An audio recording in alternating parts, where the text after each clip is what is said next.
Hello and welcome to the Claret and Blue podcast live. I'm your host, Dan Rolinson, joined by John Townley, and it's bloody boiling again, John. It went cooler a little bit, and it's back Yeah, up to 30 degrees in this room today.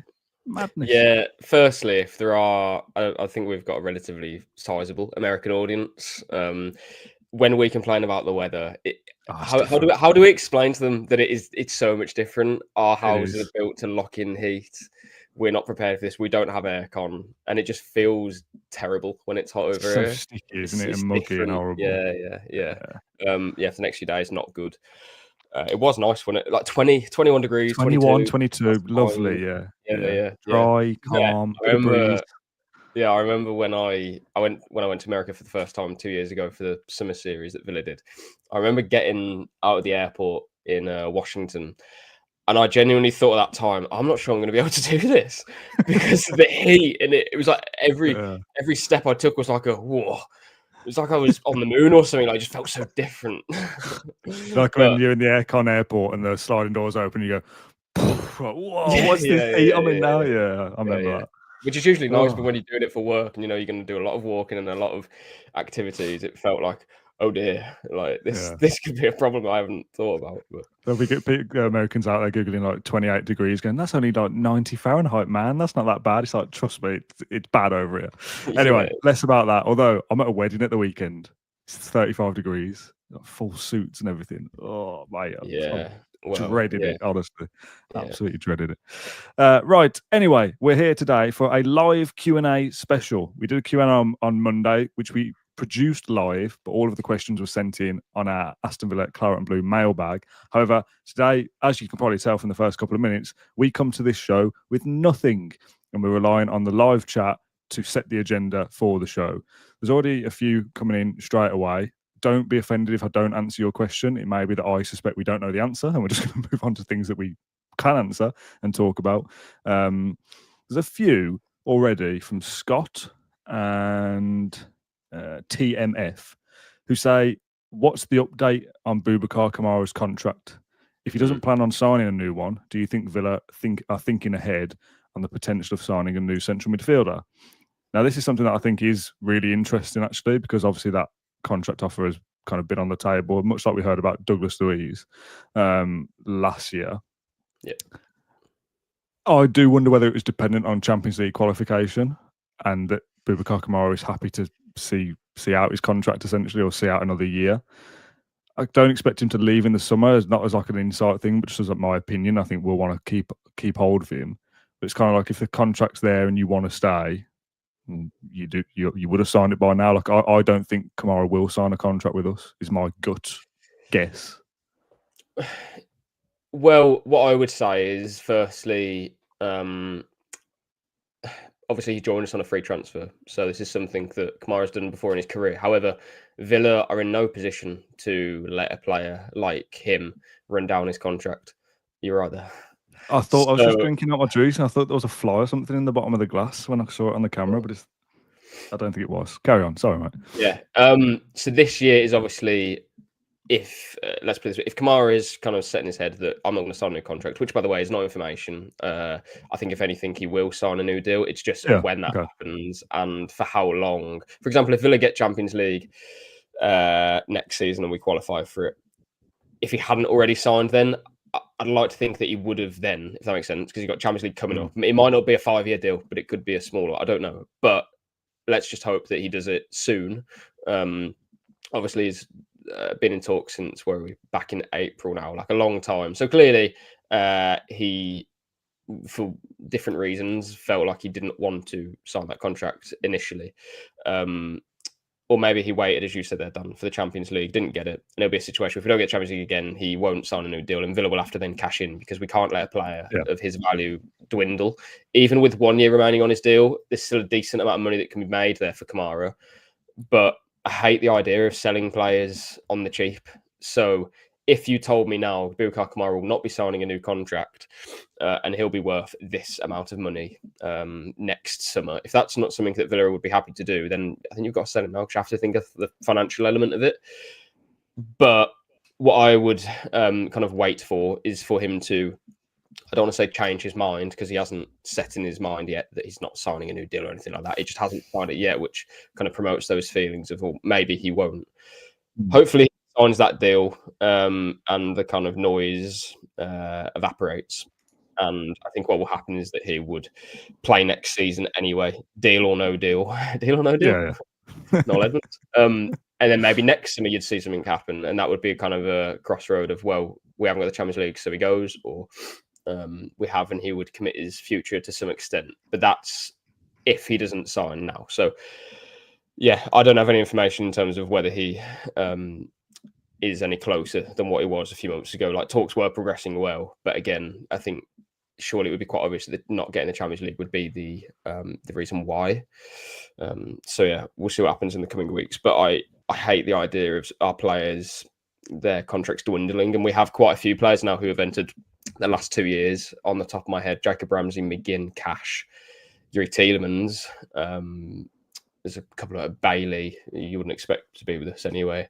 But someone like Tielemans, like if you think about it, Tielemans and Kamara are midfield pivot, both join us on free transfers. So, yeah, Villa, I think they need to be sure that both of those players are definitely tied down to longer term deals, which is obviously something they try to do with Kamara and hasn't worked just yet. Jake says Buba's in a unusual position. He's on bumper wages because he was signed on a free, so you're probably not going to get a wage increase on a new contract. And Conrad says we need to sell Buba. Misses half of our games with injuries. Not keen on giving him a huge contract, and we have others who can play his position. There'll have to be a wage increase. Yeah, there'll have to be a wage increase though. But that's hard, isn't it, when you have your hands tied by ACL? True, but that's part of it, though, isn't it? Kind of something I mentioned previously as well about this is why I don't think getting beneath 70% would be such a bad thing, because we need to be in a position where Morgan Rogers, if he scores 5 goals in the first 5 games of next season, already you need to think, well, he probably needs a new contract again to be the highest earner. Same as Kamara. These guys have to be the highest earners because they're the best players in the team.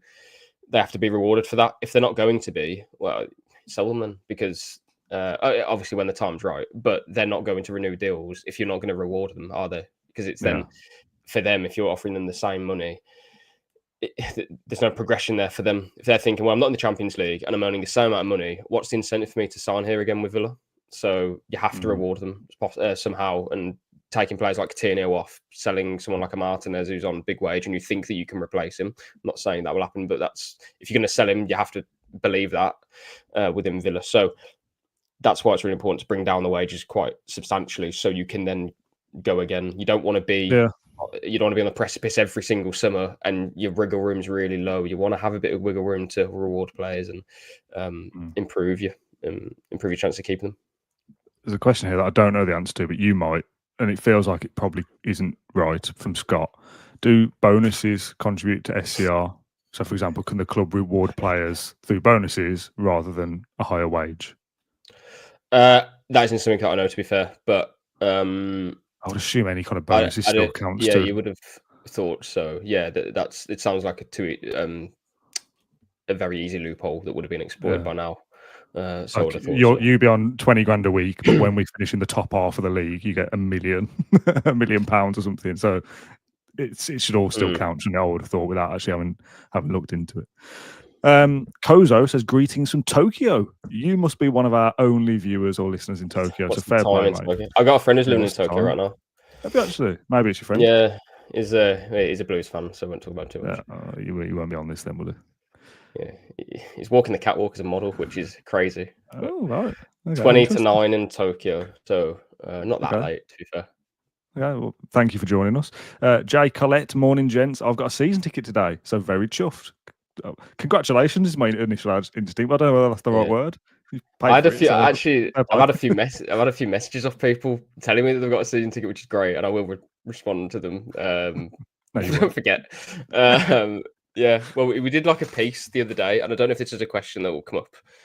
Probably not. I don't know about the reorganizing or reordered, shall I say, season ticket waiting list, because like interesting, because I think on the face of it, can you explain to me a little bit about that, and maybe others that don't know, because I've been a season ticket holder for, I think this is my 16th consecutive Really? year, I think. My Okay. first was 2006. Oh no, more than that. I'm almost at 20 years. Bloody hell. Anyway, Well, and I was just like, you can renew between this period. I pressed renew. I paid the money, and that was kind of it for me. I didn't look into anything really. I've seen some of this stuff about the waiting lists and being so far down the list and then being bumped further back or brought forward. To be honest, I'll be brutally honest. I've not really looked into that much because it doesn't concern me. Yeah, And yeah, I'll fine. hold my hands up and say that's how I've looked at it. Well, I think when that news came out, I might have been when I was away. So can you tell me and why I should care about this? Because it is clearly important. Well, yeah, it is important. I think I'm not going to go into kind of nitty gritty details, but essentially they've reordered it based on a large percentage of the waiting list were people who hadn't been to a game for the last 2 years. Right. So they've essentially reordered it based on what Villa say is kind of based on loyalty in terms of your spending money and your buying tickets. So whoever's buying the most tickets essentially gets to a lower rank in the season ticket waiting list, which for most people, it's great news. And in general, I think that's a good idea and something that I don't think anybody would argue with. If you buy the most tickets and if you go to the most games, you should have that. That should be rewarded, shouldn't it? Like that's common sense. However, some people who have obviously been impacted by it negatively, their argument is that they've had no prior warning to this. So I think if Right. Villa had said something maybe beforehand, saying your place will be kind of secure if you go to these games and stuff, that would have benefited them. However, again, I guess the counter argument to that would then be that should put it this way, if it's a Do you prior need to be warning, told that? you would go to the games. Yeah, like that. It's a difficult one because I do sympathise with some people who haven't bought a ticket because they would just be in the knowledge that they've got to wait because they are on, I don't know, 10,000 or something on the season ticket waiting list. So in their head, they're probably thinking, well, I'm not going to get one for another few years. So I want to save my money. And then when I get a season ticket, I can afford Yeah, it then or something like that. Like we've all got I agree. different It's a little bit situations and like positions. the cup schemes, though, isn't it? When you get to a final, being frustrated that you can't get a ticket because you didn't go to the previous rounds. So you've got to kind of True. put it in to But get I think something. that the only difference between that is that you know that you have to go to those rounds to get those tickets. Whereas for the season ticket waiting list, it's different because no one, as far as everyone knew, it was, well, if you're place 1,000, you'll get one soon. If you're place Yeah, I suppose 20,000, it was you've got to never wait. stated you have to go to games to kind of keep your place almost. Although when you spell Exactly. it out, it does feel quite well. Yeah, obviously, like if I'm not registered basically as a spender at Villa, I don't go to games. I don't. Do you know what I mean? Like you shouldn't have your position. I mean, it's a really difficult one. People that are on the side where they've been done over by this will be going, these two guys are just kind of mugging me off here. Like, I can't afford to go, whatever. And that, like you said, that's fine. But for the people who are now in a better position, because they have gone to games here and there whilst being on the list and they've been bumped up for loyalty, I can kind of see that that's fair I as think well. Villa, and It's I awkward though.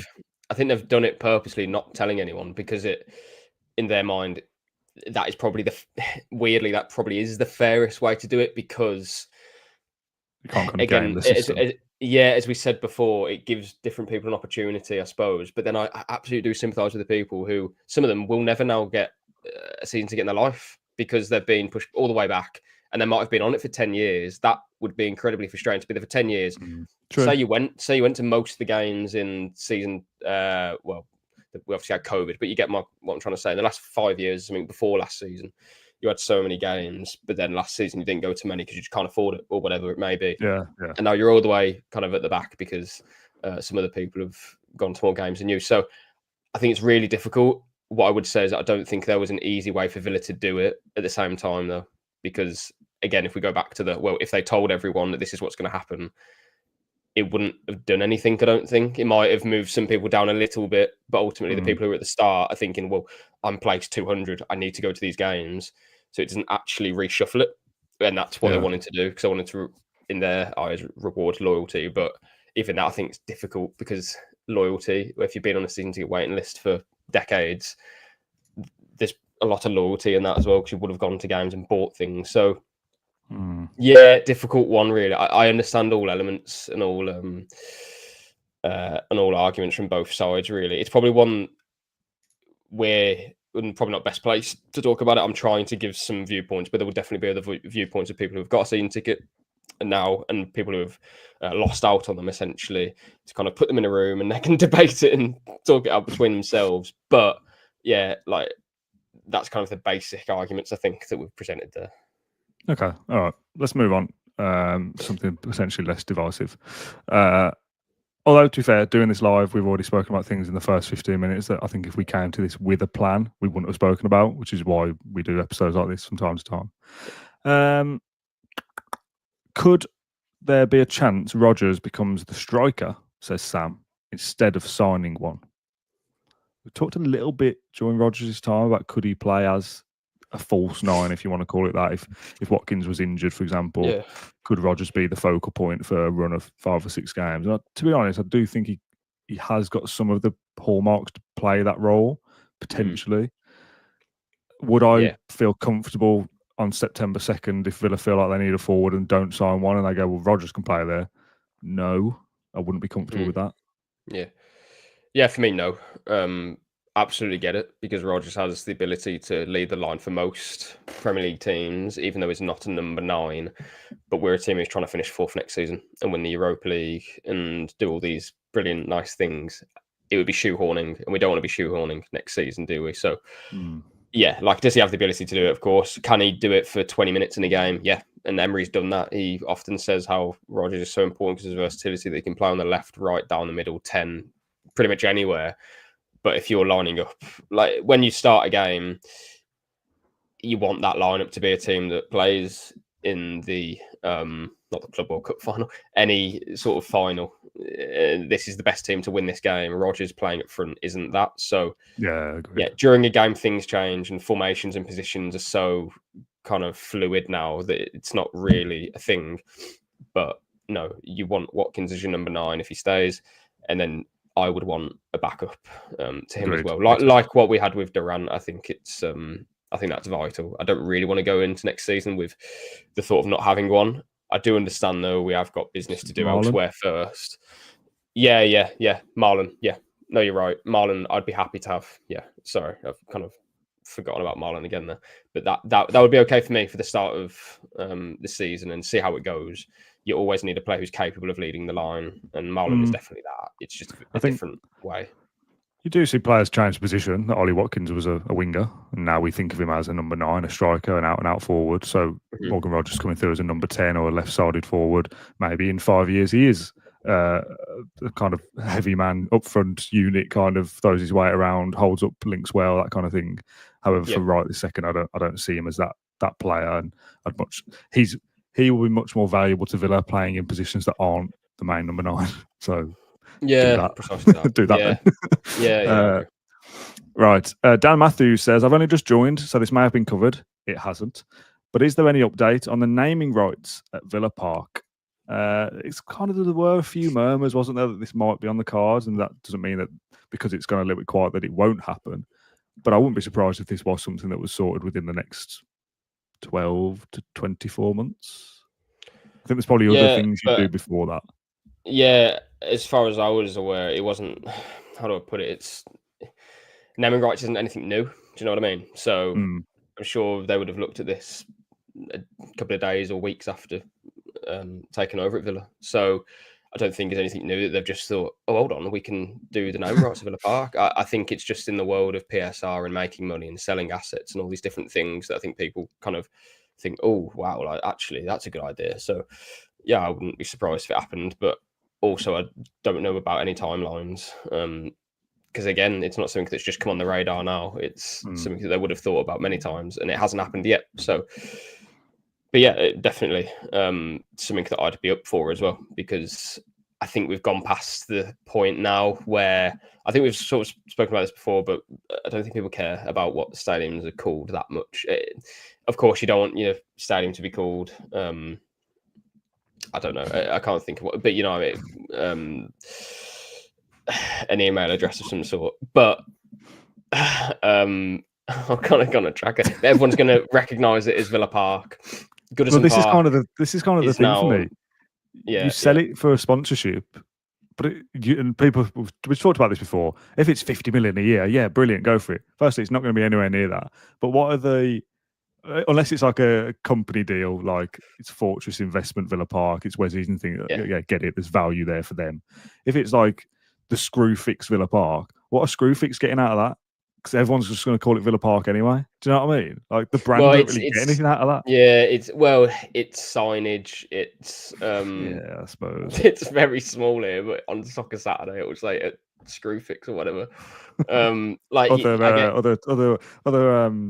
don't know, B&Q etc. are available, by the way. Yeah, B&Q, don't forget them. Yeah, so it's more than just like word association, and if anything, you probably don't do it for that, because I think that's the one thing that it isn't. As I mentioned Goodison Park earlier, that's not what I meant, because it's in Change Stadium now. The Hill Dickinson, that's the only one that I think is a great deal for Hill Dickinson, because what was it? I know it's Bramley Moor, but no one's spoken. No one's. Do you know what I mean? There's no real legacy with that. Whereas Villa Park, other things, the Emirates and Etihad, again, great for them, because that makes sense. But if you change Ellen Road, Anfield, Villa Park, St James's, they would stay as Villa Park. Like even down the road, Blues have obviously changed theirs, but everyone will still say, "Oh, when it was St Andrews" or whatever. So it doesn't change. And therefore, if there's any sort of money attached to it, happy for it. Training centre as well, training shirt sponsors, all of those different things. We should be tapping into those. Oh my God, Andy says that B&Q owns Screwfix. Do they? I wasn't aware of that. I thought it was two separate things. Oh, well, that makes the deal even more complicated then. Right. On PSR, semi-related from, where is it? True. Yeah, someone just said you can call it other things, St Andrews, I know, but the star is what I always associate with it. Okay, you did, yeah. Oh, well, I'm brave enough, mate. I'm old enough. That's anyway, go on. Addison says, nobody's really talked about the women's team in this respect, but I think their end of season run might have been crucial for Villa's financial concerns. I imagine the value would have been far less for any sale if they'd lost some of their remaining games, which is a fantastic point. If they'd been relegated, yeah. No, I did see this somewhere else before. Obviously, we've not spoken about it. Again, Villa were obviously working on this for a long time, and they'll have a valuation. But because it's got to be kind of ratified as being a fair valuation, if the Villa women's team were a second division side because of a poor run of results, saw them relegated, then can you value them at what Villa did and help their finances in the same way? So them kind of putting some results together to stay up in a roundabout way may have helped the Villa's, I don't want to say the men's team, but Villa's accounts as a whole actually better. Yeah, I don't think I did a piece on it. I have to do quite a lot, and I can't remember if I did, but it was definitely something that crossed my mind, and I might have mentioned it somewhere that at the time Villa were staring down the barrel of relegation. Like we were about 3 or 4 games away from ending the season. We had tough games, and to be fair, they pulled out the bag in the end and got the results that they needed under Natalie Arroyo. So in the end, her appointment looked quite a promising one because of the way that we ended the season. So that's good. They definitely have the infrastructure and the potential ability to become a team that doesn't challenge for the title, because it seems like a bit of a closed shop in that way, but a team that can constantly finish in around those kind of top 6 positions, as we did a few years ago where Rachel Daly first joined, I think. So it does help, of course, that we weren't relegated, because then it's harder to really kind of, how do I justify, I guess, the price of the team. But it is worth saying these women's sides, like Chelsea, sold theirs for 200 million, 198, I think.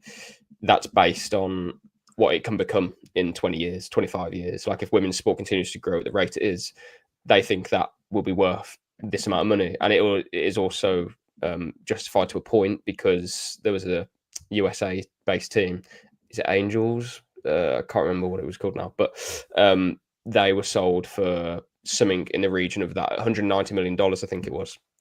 So that's kind of the benchmark. Chelsea are thinking, well, okay, then if they're selling for that, and that's a justifiable price, we win WSL titles, we compete for the Champions League, all those different things. So we'll be worth that then. So Villa's price was never going to be that much, but they've also done it to a point where they can justify it. I mean, again, what was it? Around £5.5 or £5 million per 10% stake. So, yeah. I think something is making your mic wobble, and it's really annoying me. Like, Sorry, it's kind of like, I don't know what it is. It's kind of like a little tapping noise every so often. Yeah, if I could show you my. Oh, the wire. It might be the wire. The setup here, like, it might look quite neat in the background, but it's not. If you follow my finger, the finger here, so there and there. I've got a real good story about this bookshelf behind me, but I won't tell you that. Oh, really? You want to know? Is this when you almost threw it out? I did throw it out, yeah. I think you might have told this already before. You can do it again if you want. Well, I bought it for this kind of reason. It's not actually that tall. There's another one beneath it that's proper, but this was bought in the range, I think, was it Redditch maybe? I'm trying to put it up, and the screws and the wood are so bad and tacky that it's just not working. So I've, in a rage and a fit, I've smashed it all up, put it in the bin.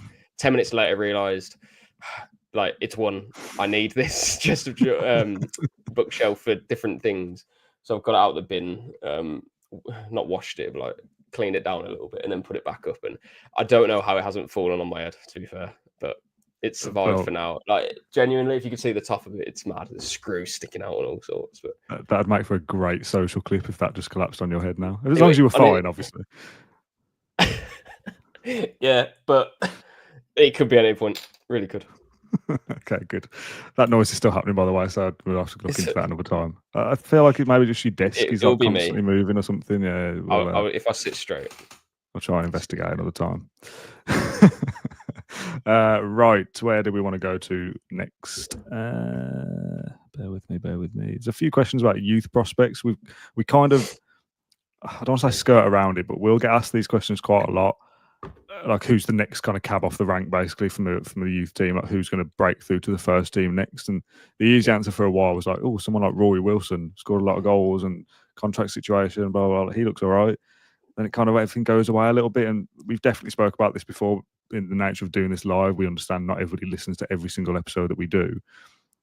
I, as a fan, and maybe as a broadcaster or a podcaster, I should have more interest or whatever than this. But it's kind of like, well, half of these players that you hear about, those of them just end up getting released. You never hear from them again. It's like, why do I invest my time and get excited about who the next one is? Because there probably won't be a next one. And that's part of the problem, I suppose. Well, yeah, there has to be a pathway. That's really important. And we've seen who's come through under Emery. Like, I don't mean this is like a... who have we got? We've got Bogard and Amari Kelly had a good pre-season. Jimo Aloba has been in and around it. So there's a few there that have kind of been around it. But it's really difficult with Villa, again, as I said earlier, trying to finish fourth every season, trying to get in the Champions League and compete.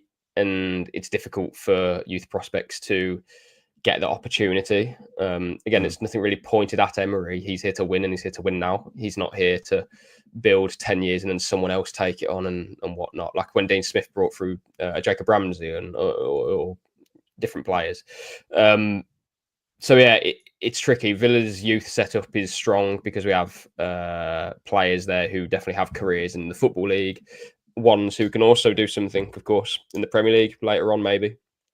But without, watching them train every day, it's hard to pick it out. I do like the defender Leon Roof, who played obviously a key role in what the under-18s did last season, winning the treble. TJ Carroll, signed a new deal recently. So there's prospects there. We have spoken about it a little bit. Obviously, Brannigan scored a great goal against City as well. But again, it's a completely different conversation, actually saying which one's going to make it in the Villa first team. So Jimo Aloba looks like the player who's most likely to be given a chance because he's been in and around it the most. But again, like, these lads are going to be 19 years old soon, and that's when you need to be breaking through. Which comes with pressure, but at the same time, I don't know, who knows, maybe a loan here and there can work. So yeah, Ben Broggio is also another player that they have high prospects for, but that would be the same for many of those players. A lot of them are really good talents. George Hemmings is a player I really like. But again, it feels like I wouldn't say it's not disconnected literally, but academy football and men's football in any sort of club would feel a bit disconnected at the top level because of the level that you have to show. And again, the demands to win are so high for Emery and for any other manager, and the money that's at stake now, it's really difficult to think, you know what, I think it's time to bring in that player for this game. Like when we brought in a Keenan Davis or something against Norwich all those years ago in the Championship, although it was high stakes still, that wouldn't be happening now, would it? We're not going to be swapping Rory Wilson in for Ollie Watkins to see what he can do. It's like, no, you've got to win this game. Like every game it feels like a must win because it really is at this level. So really difficult. But again, you like to think that these academy players aren't told that being in the Villa first team is everything. Like you can make it elsewhere for sure. It just Villa gives you a really nice grounding as a professional footballer. Yeah.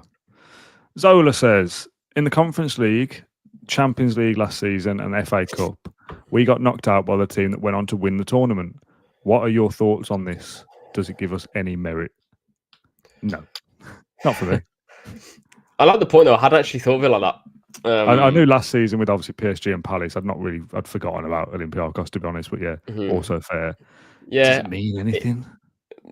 I'd like, put it this way, you can give it meaning, prefer but I don't think it's got it.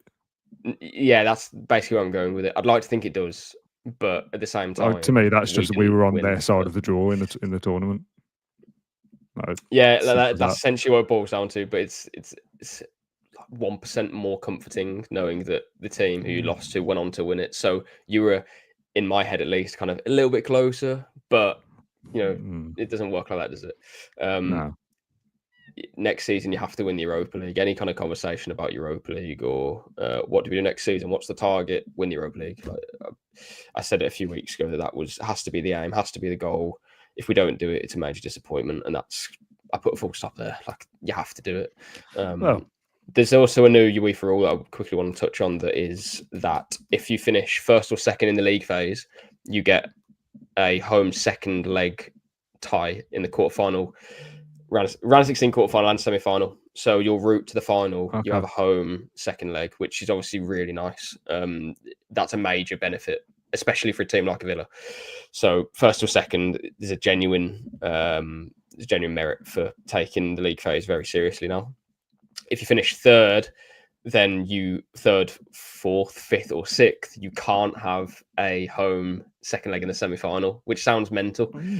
Because, of course, first and second will have it. Yeah. So if you finish third, what you'll get, so third and fourth. So, right, this is terribly, it's not great for a podcast. First to fourth, they're guaranteed round of 16 and quarterfinal at home in the second leg for for those ones, right? But then the semi-final is only first and second. So, yeah, like... Put it this way, I think if we could to get first or second, I think we've got a really good chance then of getting to the final because having that second leg at home is massive. So yeah, definitely want to take that seriously now. Okay, a few more because that noise is really doing my head in. Good afternoon, guys. For Kieran, you'll listen back and you'll hear. You know what? It might be my mobile. It's just like a little tapping. It's like your mic's wobbling or something. It's irritating. Anyway, Kieran says season's not far away now. Based on our squad as it stands now, where do you think we'd finish next season? Great question. Which is a kind of hypothetical one because the squad won't be like it is now when the season begins. Yeah. But if it was to be, would we be better? Would we?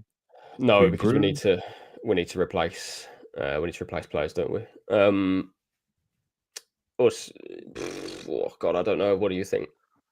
I don't think if our squad is exactly as it is now, so Martinez is in there, Bailey, Watkins, obviously Rashford and Asensio, they're not with us. Yeah, that's the point. Yeah, I don't think we get in the top six. No, definitely not. Not with the players we need to replace. At the moment, I'd probably be saying like 8th or 7th, but that is literally because we haven't replaced Asensio, Rashford. We don't have another centre back that isn't Conser on the right. All those different things. We don't have a backup goalkeeper, so it's maybe too hypothetical because we know things will change. But that's why I'm saying 7th or 8th. I do think if we can add players, though, we'll be fine for the top 6. I'd back us finish in the top 6 again and win the Europa League.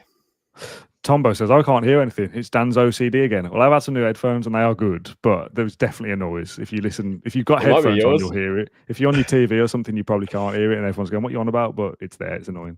Martin says 12th, sadly. And Adam 8th or 9th. We're weaker right now, which, yeah, we are. Yeah, we are. We won't be when the season starts. So you need depth, pointless don't you? question, really. Depth is so important. Before we were signing these players in January, the 3 loanees, we really struggled to beat teams because of depth, because of tiredness. And then as soon as you bring them in, apart from that Palace game, we won like 9 of the last 11 games, was it, or something? So. Yeah, okay. ViewSonic, good afternoon, chaps. Would you take Douglas Luiz back as another option in an already stacked midfield? Depends. You need a bit more info there. What kind of deal are we looking at? Is it a loan? Is it a permanent? What does that mean for other players? Like in a hypothetical, you can have him back. It costs nothing, and there's no kind of detriment to other players' pathways to the team and stuff. Well, yeah, I'll have him in the squad, but yeah, I know what you mean. When you add the realism back into it, do you have him then? I don't know. I think it's difficult because of wages. Again, I think we've got to be so careful because we have the one area of the team where we don't need a player is midfield. We have Barkley, Onana, Kamara, McGinn, and Tielemans all vying for those midfield positions, but we don't have possibly 2 goalkeepers. We want another right-sided defender, wingers, a forward. I don't think it makes sense to bring Luiz back knowing that information. So, yeah, do I want him back? Yeah, of course I do. But would that be at the expense of buying a better defender or a better winger? Then I definitely wouldn't. 100% agree. Ian says, John, if you had to only eat one flavour of crisp again for the rest of your life, what would your flavour be? Oh, what a question. That's a hard question. I should have ended with that, to be honest. Because flavours, you might have to come back to it, to be honest. I'll be here for too long. So we do it at the end? Yeah, do it at the end. Let me think about it. Yeah. Get some crisp-related comments in and I'll come back to them at the end. Only a couple more then. Joey, good afternoon, lads. I hope you're well. I am. Are you well, John? Yeah, I'm all right. Yeah, good. With some of the squad back in training, who do you see starting up front next Wednesday against Warsaw? Classic. Will it be Wilson or Redmond? Oh, with no senior striker back. Lovely time of the year. First pre-season game. Who's going to play? Complete randomness of who's actually available, who's back from, whether it be a late international duty or a longer break or whatever it might be. It's always interesting. Also pretty meaningless, especially that first game. And we often talk about this, and it's probably worth its own little video, to be honest, of like a guide to pre-season. Because ultimately, for me, I know it'll be 2 squads: the Marseille and Valencia. Is it Valencia? It is, isn't it? Villarreal. Sorry, I always get them 2 mixed up. Those ones the week before the season.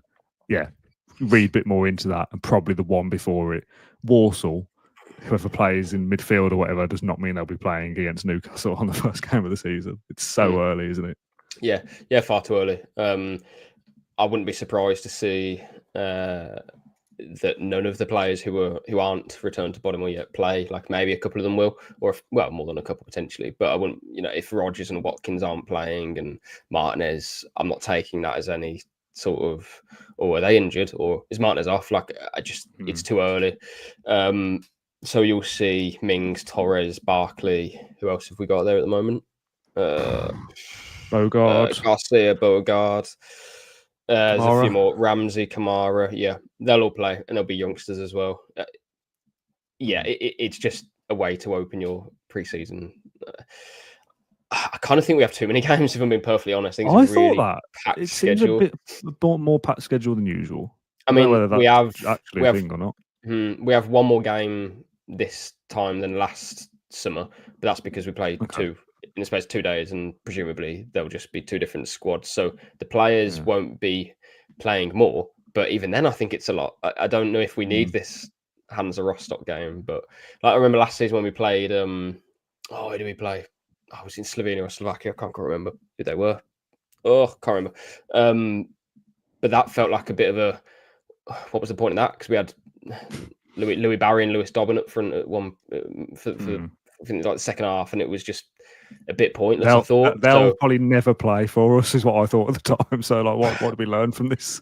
Yeah, again, I'm sure Emery will learn something from it, and it's probably good for the players to I don't know, have the experience again of flying to different places and getting kind of miles. And well, it's not good to get miles in the air, but you know, I'm trying to say ahead of your PAX campaign again. But we had that last season and the season before. I don't know if we have to do all of this traveling again. So I think it was up to me. I think I would have just done Walsall at the weekend, done your 3 games in America, have Roma, and then Villarreal. But hey, they know better than me, don't they? Can you, or are you allowed to, or / can you, or do you want to talk about pre-season plans yet? No, I don't want to talk about. No, of course it's fine. I mean, we have a bit of a plan, don't we, to maybe do some more stuff for the podcast when I'm out in America. So that'll be, I don't know, 24th of July, I think, until the 3rd of August, I think is when Villa are going to be out there, or give or take those dates. So that'll be good. If there is anybody watching this podcast who is going to be out in America, or you're from America and you're going to be around, please somehow let us know. Go on the mailbag maybe and let us know where you'll be. I'll be there. It would be great to meet you. And also, potentially, if you want to, you can probably come on the podcast as well. We're going to do a few more bits, try and get a few fans on video, that sort of thing. So if you'd like to be on and get yourself on the Claret and Blue podcast, then this is kind of your opportunity if you're out there. And again, it would be great to kind of hear your story about why you support Villa and all those different things. I really enjoyed it 2 years ago when I was in America, meeting some people obviously I'd never met before, and was an incredible experience. So that would be really nice. I'm not going to Germany for different. Well, I mean, again, like it's the second game of pre-season as well. A lot of traveling and stuff in America. And we've got Marseille and Villarreal. I don't know what we're doing for that either. But yeah, the USA one will be. Hopefully that's an opportunity as well for Villa to get players in, of course, and really start to hone in. Because again, Walsall and Hansa Rostock just feel a bit like this is to get minutes in the legs and different experience of kind of getting back on the pitch and going through your routines. America feels like the chance for then Emery to really get close to his players and drill in his tactics. And then you've obviously got the 2 final games, or 3 final games, the week before the season starts. Yeah. Okay. Good. A couple of more then, and then we'll wrap up from IJL 1982. This is an interesting one, and maybe I'll speak a little bit here. How do we marry up fan channels claiming inside knowledge and jumping on every rumour this season? PSR sparked media interest, but the fan channels have been depressing to watch. So far, no major outgoings, which I assume is alluding to the fact that most people keep saying there'll be sales, and so far nothing's happened. Now, I can't speak for any of the others, and I won't, because it's not my prerogative to do that. From our perspective, we are a little bit different in that this makes up part of our job, certainly more so mine than yours. We can't do nothing. So if Villa are quiet and not much is happening, or I say that'll be taken out of context, there's always stuff happening. But if they're not sharing that stuff is happening, we can't. If our final podcast was Old Trafford and then Walsall, we can't have that time off. Like, we work for a company. This is a business. Like, do you know what I mean? Like, we can't just disappear. I can't have 3 or 4 weeks off in a row. That'd be silly. Fan channels slightly different because it's their choice to do stuff, but you know, it's up to them to do stuff or not do stuff. Like, again, that's not our control. If you know Dan Bardell wants to do a video every day or one a week, that's on them. Like, so I like to think from our perspective. Obviously, we did the McGinn Everton interest the other day, but if it's like Marco are saying that Villa are interested in Ferran Torres, and we know there's probably nothing in that, we won't do an episode about that because it would just be like, well, we're just going to be talking for the sake of it. So we've kind of tried to keep it as the Q&As where people can ask us different things rather than having a whole episodes dedicated to one topic. And then when we feel like there's an agenda to discuss, like the Pau Torres episode we did, the Ollie Watkins one, there is a topic amongst the fan base that we want to kind of weigh in on. Yeah. That's how we've kind of done the podcast throughout the summer. So Villa being quiet, it's difficult for us as well because we've still got to do things, but we can't just kind of disappear into the ether and say, right, we'll see you for Newcastle for the first game of the season. When Villa start making sales and signing players, of course, we'll all be doing podcasts. Everybody will.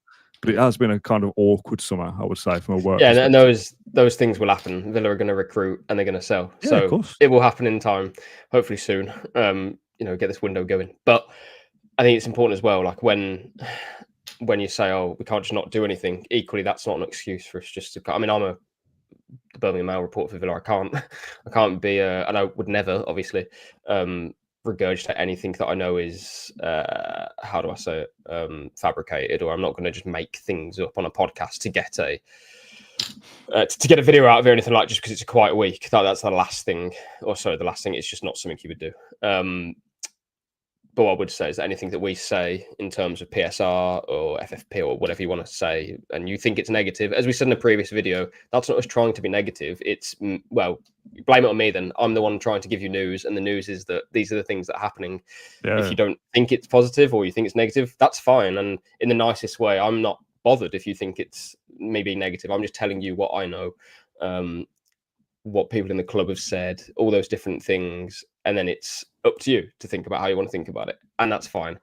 On the contrary, we'll always cover things in our best opinion as well, right? So if we sign X player, we'll tell you if we like it or we don't like it. If we sign a player that we like, that'll be positive, I suppose. If we question why we've done it, I guess that would be perceived as negative. But we'll never kind of play to the gallery to try and, I don't know what's the right word,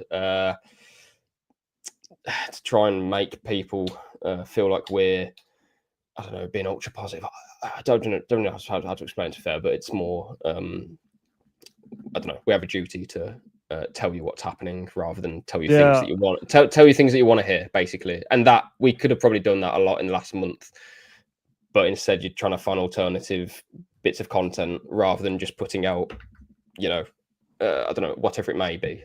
Yeah, Villa, like we could put out a video. I don't know. Villa don't need to sell, and there'll be no, they'll be fine for PSR. And then when the news comes out that they do have to sell the women's team, and they are going to have to trim their wage, but all those different things, then would look very silly, wouldn't we? So yeah, we like to think that we're quite realistic, that the content that we're doing is kind of conversational more so than, John, tell me, you've been speaking to Monchi this week and what's happening, mate? Like, it doesn't work like that. That's not how these things tend to go. I'm not saying that you don't speak to people that have contacts, by the way. Obviously, you know that.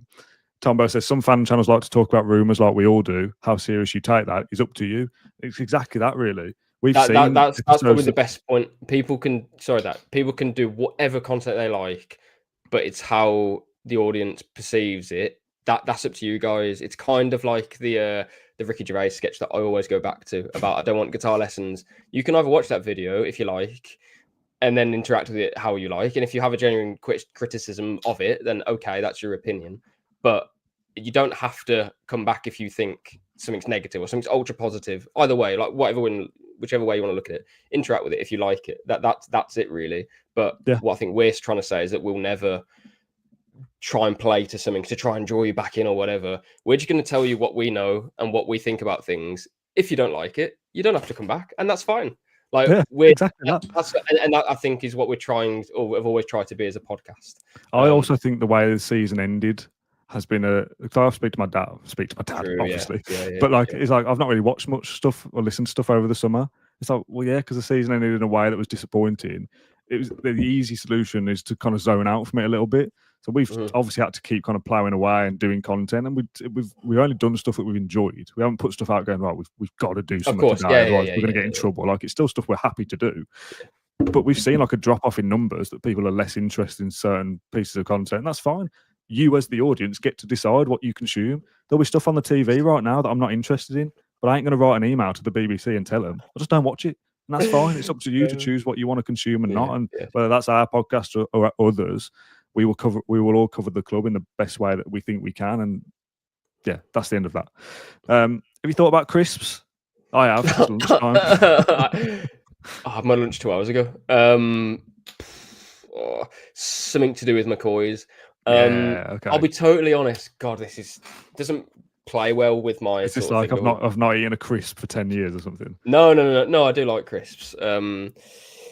Genuinely, like, more times than not, it would probably be ready salted. Don't take the piss. It's a classic. It is a classic, but it's boring. Is it Thai sweet chicken? Is that it? McCoy's? Have you had those before? McCoy's one, yeah. Is it like the blue packet or something? Yeah, like turquoise, blue green. I think. Yeah, they bang. Nice. It's interesting you've gone with McCoy's because I wasn't kind of settled on a flavour, but I do like a ridged crisp, like a Yeah. chunky kind of. Yeah, Yeah, man. that's what I would pick. If we were just saying what crisp, I'd go with that. Flavour, don't think you can beat a cheese and onion, you know?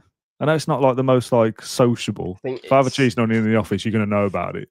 But it's good, isn't it? It's again another classic. It is, but again, if I had put it this way, if I had cheese and onion on Monday and have another bag of crisps on Wednesday or Thursday, I wouldn't have cheese and onion again. But if I'd ready salted, I'd probably do it again because I don't know, it's not invasive. Do you know what I mean? It's not Yeah, I see invasive what to you your mean. Yeah, to your taste buds. So yeah. Have you ever had like a packet of salt and vinegar that are like so like? I mean, what is vinegar? What flavour? Is that like sour? What like bitter? bitter. Like what's It's bitter? sour. Yeah, I Yeah, don't know. it's Bitter bitter. doesn't Yeah, sound it's right to bitter. me. But It's have you ever bitter. had a packet of salt and vinegar that's so bitter, or whatever the word is, that are like your mouth is sore? Right. So when I was coming back from, I don't know what away day this would have been. I was on a plane. It was last season. The chap next to me orders a small Pringles can, salt and vinegar. Oh, Yeah. nice. Yeah, good. And a drink. I think it was like a small can of Coke, like you get on the plane. And I'm thinking, like, okay, like, I guess that's, it's not healthy, but it's good choices. Like, I'd like those as well. But he ate all of the salt and vinegar Pringles first. Is So that not wrong? How do you do well, that though when your mouth isn't like lubricated? Do you know what I I don't mean? know. Well, You I'm sure can't you're. eat. Surely you have to take a break. After I have like two salt Yeah, and vinegar probably. Yeah. Pringles, from memory, I haven't had them for a little while. But if you eat two, your mouth just goes like, oof, like it. But it you know what they say, John? Once you pop, you can't stop. don't know. What you You talking know, about? Is that Pringles? I don't know. that's like Pringles tagline. Yeah. I don't know. Sorry. Come on. Ah, That was the the only thing. epitome of a Pringles advert. He opened them, he popped it, he couldn't stop. He ate the whole thing. What do you pop? The lid. The lid? Pop. Once you pop the lid open of the Pringles, you can't stop. No, Come the only thing on. I know about Pringles marketing is they messed up with the little chap, the guy. Did they? Yeah, that was Pringles, wasn't it? Or was it That's mad. Monopoly? No, it's No idea. Pringles. Yeah. The guy with he's got the eyebrows or something. Like, Yeah, the Dolmio guy. yeah. No, I do know that, but no. Anyway, yeah, he ate all of these so many Pringles, and I'm thinking, like, how are you doing that? Your mouth must be What a like, machine. yeah, like What a trooper. yeah. Good. Like, Okay, that's yeah. enough. That's enough, Chris chat. Let's quickly go back to the fan channel thing because the same guy, IJL. Thing is, it's not as simple as just don't watch it. When loads of fan channels are presenting rumours as nailed on facts, it shapes how fans begin to think and talk about the club, and it's not as harmless when it creates a false narrative. Again, to me, that's a bit on. It's obviously on those channels for doing that, and I'm not going to name specifics here because you haven't, and I'm not going to guess. But I think, as a support of my take away the podcast, you try to kind of learn or curate what's worth listening to or who to believe, for want of a better word. And again, that's on me to work that out. People shouldn't be doing that. People shouldn't be going, Villa are linked. They definitely are linked with this player, and Monchi is definitely. We don't know that. Most of the time, you don't know that. The only other thing I would say as well, it's a very fine. I don't know what I'm not even getting involved in this, but just from my own experience as well. For example, if you're crediting someone saying, I don't know, Marker, as you said before, Marker has said this, you're not saying that you're saying that. You've said that someone else has said it. So if you think Marker's a credible source and you say that and you present that, I don't think there's anything wrong with that because you're just relaying information that a credible source, in your opinion, has said. That's not them saying it, if that makes sense. Don't get me wrong. I think there'll be some sources on the internet and whatever and websites that they probably aren't linked to the club somehow, or probably haven't got the information correctly. That's their prerogative. But that's when I would be like, well, probably don't. What's the word? Probably ignore that one then. But ultimately, I just think it's a situation where we are blessed, I think, as a club to have so many different content creators doing loads of different things. I'm struggling to kind of find a gap in the market, if that makes sense. And that's why I think it's all good. And again, I watch pretty much all the Villa fan channels and YouTube channels, whatever it may be. If there's something that I didn't like, however, I wouldn't watch it, and I would move on with my day. That's all it is. So that, in my opinion, is just that there's a lot of variation out there. It's difficult in this month because there's been, I don't want to say lack of activity. That would be wrong, but you know what I'm trying to say. Lack of signings. Then, it's up to you what you consume, but there's not going to be a lot of positive stuff, is there, in the last month? We've lost out in Champions League because of a refereeing decision. We haven't signed anyone yet. You're going to struggle to find ultra positive stuff that you want to feel differently about. Instead, unfortunately, like on our channel, it's probably going to be relatively negative, apart from crisp chat, because the facts are, as we've relayed in previous episodes. So, yeah, again, it's just how you want to engage with it. If you don't want to feel like negative after watching a Villa podcast or whatever, then probably don't click on the one that says Villa have to raise money from player sales or something. So, yeah, I'm not telling anyone what to do, by the way. It's more just my reflection of, you click and you look at what you want to look at. If you don't like it, you don't have to go back to it. Yeah. Okay, that's fine. One final one, very, very quickly, and I really do mean it. From Zanas. This is not for you, John. I'm going to use this platform very, very quickly and probably never again. I want to know more about this founders stuff that you and other Dan are teasing, which I quite like. I like the subtle designs you've teased so far. I'm working, so I might have to drop out of the live show, but we'll catch up. Basically, I am not going to use this platform to promote something I'm working on in my own time. However, I will say that Founders is not affiliated with the Can't Blue podcast or 1874 or Villa on Tour. We are working something as individuals, and you should be able to see from some of the things that we posted that is a clothing range, business, whatever you want to call it.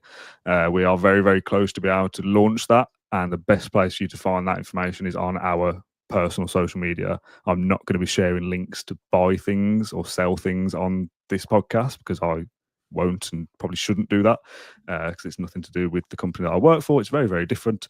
However, as you've asked, I'm going to answer because we're live. You will have seen some pictures on our social media. So if you are interested in the things that we've been teasing, all I would say is keep your eyes on social media over the weekend. John, are we done? Yeah, mate. I was just quickly catching up in the last hour with anything. Have we missed anything while we've been live?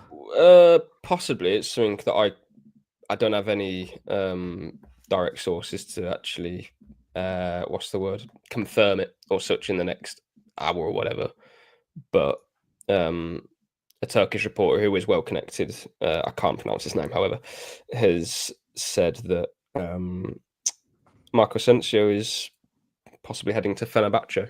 Okay. So that's interesting. I didn't think he'd come back anyway, to be honest.